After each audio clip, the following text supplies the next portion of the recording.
Hi everybody and welcome back. Today I thought we would just finish off the last part of the tarp. Oh, did you see that? Lovely piece of deadfall there. Ooh, that would hurt. Luckily it's caught up in the tree there. Nasty. Anyway, going back, I thought what I'd do is talk about hammocks today and how I set them up. Obviously, I mean, there's loads of ways to do this and everybody has their own way, but I thought I'd just show you mine. See what you think. Before we get started, one thing I want to do is hang my bag up. It's really wet on the ground and I think we should keep it off the ground today because it's obviously going to absorb the water and make stuff inside wet. So I'll show you a little trick for just keeping your rucksack off the ground. Nothing worse than getting all your gear wet. So here we go.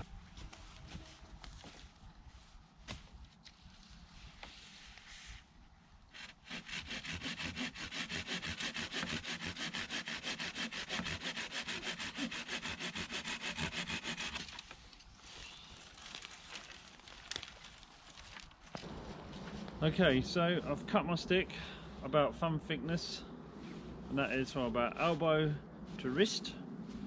And then what I want to do now is I want to do a slip knot like so. I'm going to stick that in the middle. Let's say that was about the middle. And then what I'm going to do here, I'm going to do my Siberian knot that I did with my hoochie or tarp, I mean, call it whatever. So same thing applies around the tree. I want it about that height, so I'm going to put around the tree, do my Siberian knot.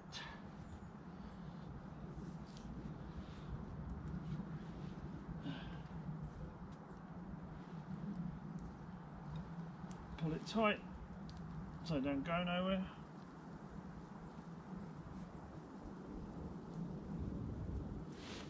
And what I want to do is I need to put that stick there around the straps like so, and there you have it. Now that's off the ground, it's not going to get wet, and it's at a height I can actually get into, like so.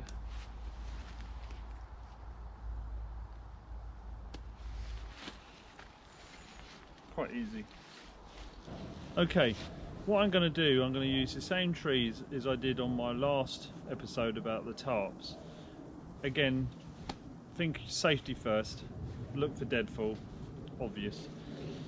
And I will now show you how I attach this. Well, you can actually attach it with rope, but what's really most important is if you're just doing this for a summer's day and you want to come out, just do it the way I'm doing it now. You haven't got to put your hoochie up.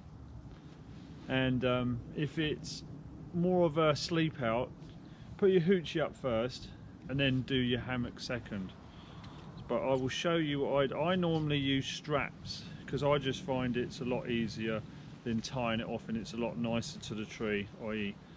little string can damage the tree. So what I normally do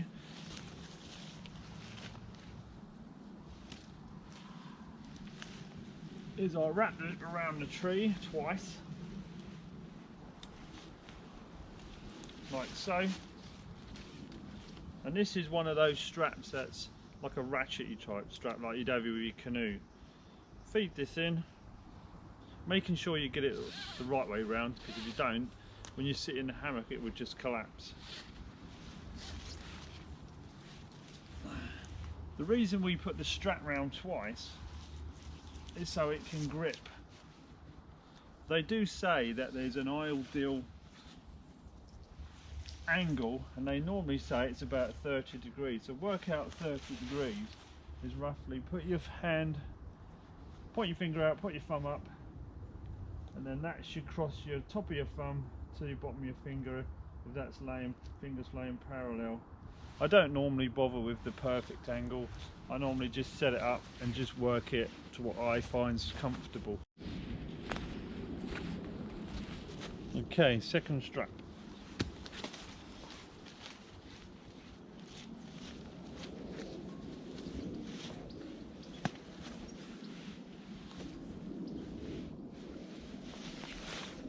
What's really good about this system is that it's very quick, and these straps can double up for something else, i.e. if you're on a canoe trip. So I'm going to put it out roughly about there, and then we'll sort it out in a second. So I'm just guessing, but what I don't want this where my carabiner's going to be on my hammock, because I want it to sort of be like that and not on that. So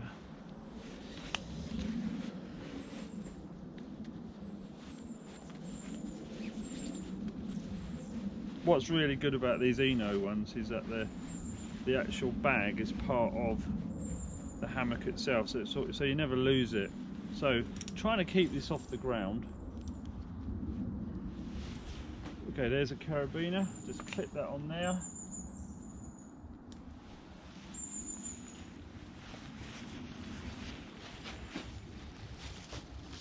Clip this on here.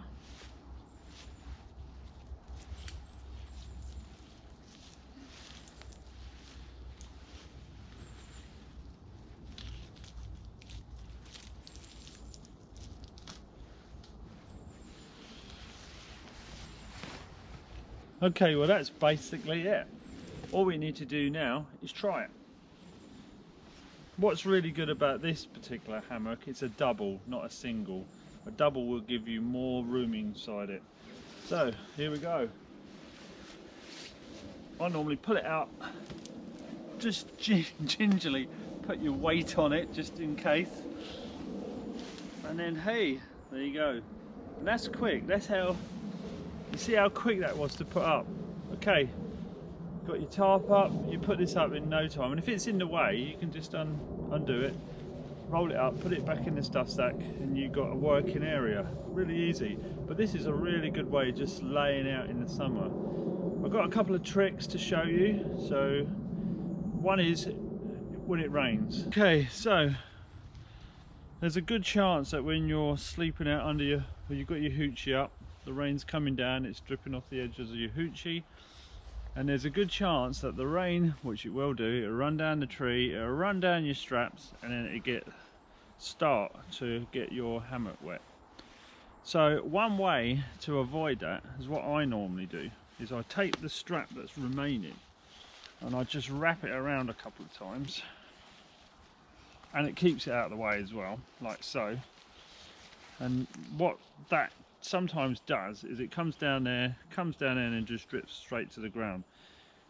And for another prevention, which works really well, is if you just take a little bit of paracord after your carabiner, just literally form a loop like that, pull it through, and then hang that down like so. So in theory, the rain comes down, can either drip on that, drip off the carabiner, and when it gets to that, there's a good chance it's going to drip down there. They do actually work. Many times have I slept out in storms, and in the early days I used to get a wet hammock, and then I found this way, and it really does make a difference. So if you add that to both ends, it should stop that getting wet, because in theory your tarp is going to be sort of finishing about there, depending the length of the tarp obviously. So there's no reason why your hammock should stick out the end of your tarp. If that's happening, then you need a bigger tarp, there's no doubt about it. You don't want this exposed to the rain in any way, because obviously, stating the obvious, you're going to get wet. Okay, so that's all set up. It is worth pointing out that if you're going to get a system similar to this, to use the carabiners, you can tie this off with conventional knots, and that works really well. But to me, this is such a better system. I mean, the straps are really long, so you can find trees that are quite sort of far apart. But what also is really good about this system, as opposed to sleeping on the ground, is that the surface doesn't have to be level, it can be uneven. You can hang these in interesting places if you want, but what these aren't very good at, especially in the winter, is they're not insulated enough. In the summer they're brilliant. So because it's thin material, when you're laying this, you can feel the cold air coming in underneath. And for winter camping, it's not very good, but there are alternatives. You can either get one of those quilts that go underneath it, which are very effective, and you could go down to really low temperatures with that.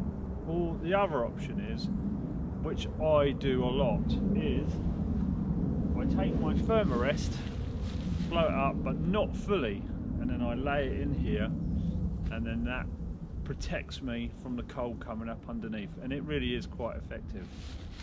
Okay, what you want to do just to start with is lay this in the hammock, because you could blow this up standing here, but it will get quite wet. So all I do is lay it out in the hammock,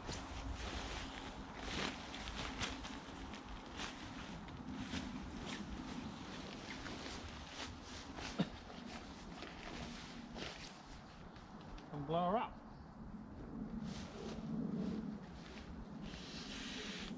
Okay, the air mattress is in. The best thing is don't blow it up fully. I mean, this is hardly got, well, it's got a bit of air in it, but it's not got a huge amount of air. It's not like when you're laying on the ground. This is a Neo Air, so it's quite insulated. Just make sure that's done up. Then I'll show you how you can sort of get comfortable in the hammock. But what's really good about this setup, when you've got your tarp up, you've got plenty of room under there for your bag, your rucksack, and you put your boots under there, and you've got this little area that's, you know, it becomes a little bit more homely. It's your area, and sometimes you can put those little decorative lights up that you can get for these tents now, which I sometimes do, and it is quite cool. So here we go. Best thing to do is take your boots off, because you don't want to get in here with your boots on.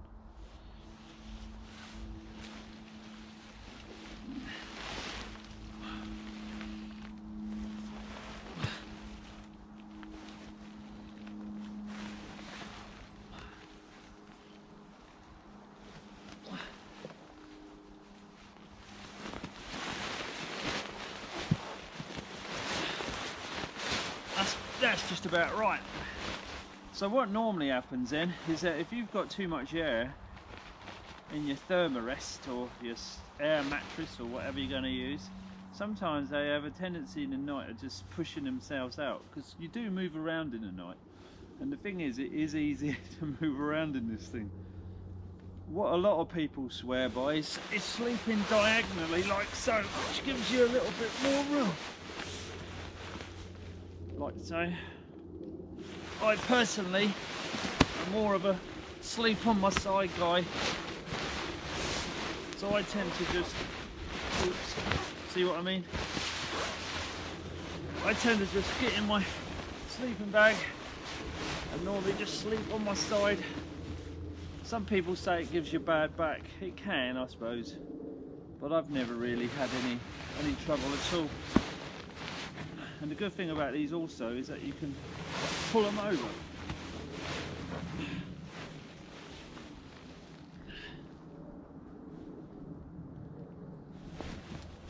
Excellent. If you're out, especially in the summer, it's brilliant. I mean, you can read a book, listen to some music. Well, thanks for watching. This is my interpretation of how to put up a hammock. There's loads of different ways of doing the same thing, but this way works for me.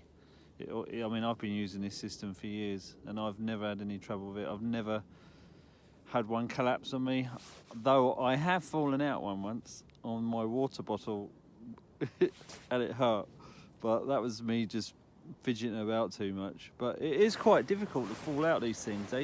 They are quite stable. A lot of people are worried about falling out these, but I don't know.